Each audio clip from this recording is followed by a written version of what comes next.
Sir सरकार पूरे देश में यूसीसी लागू करने की तैयारी कर रही है, उसी बीच में सुप्रीम कोर्ट की ये टिप्पणी कितनी महत्वपूर्ण मानी जाए? देखिए, यूनिफॉर्म सिविल कोड के ऊपर ऑलरेडी सुप्रीम कोर्ट ने सरकार से ओपिनियन मांग रखा है।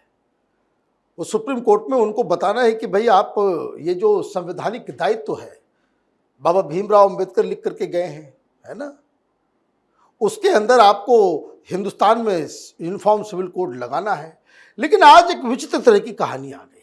आपको याद है वो प्रशांत भूषण, वो केजरीवाल, वो वामपंथियों नक्सलियों का केस लड़ने वाले प्रशांत भूषण किसी महिला के अधिकार को लेकर के, कि प्रॉपर्टी राइट्स को लेकर के वो वहां पे बहस कर रहे थे। उन्होंने कहा कि भाई ये पर्सनल लॉ इसमें लागू नहीं होगा। वो इसलिए लागू नहीं होगा क्योंकि ये राइट टू प्रॉपर्टी है, ये आर्टिकल 25 इसमें लागू नहीं हुआ क्योंकि ये सिविल राइट का मसला है। तो चीफ जस्टिस और जस्टिस बागची ने क्रॉस क्वेश्चन किया।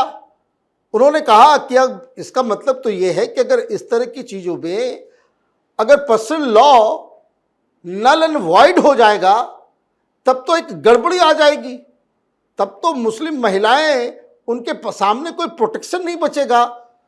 तब चीफ जस्टिस ने कहा कि ऐसा लग रहा है कि अब यूनिफॉर्म सिविल कोड लाने का समय आ गया है। अब दो चीजें समझने की, सुप्रीम कोर्ट के ओपिनियन के मुताबिक अब समय आ गया है कि यूनिफॉर्म सिविल कोड लाया जाए। ऑलरेडी नोटिस देकर के जवाब सुप्रीम कोर्ट जो है वो केंद्र सरकार से मांग रहा है। तो ये पॉलिटिकली भी और टेक्निकली भी ये बहुत ही राइट टाइम है कि सरकार कोर्ट में जाकर के कहे कि हमने उत्तराखंड के अंदर एक एक्सपेरिमेंट किया था, वो एक्सपेरिमेंट सफल रहा है, अब पूरे देश में यूनिफॉर्म सिविल कोड लागू करना चाहिए।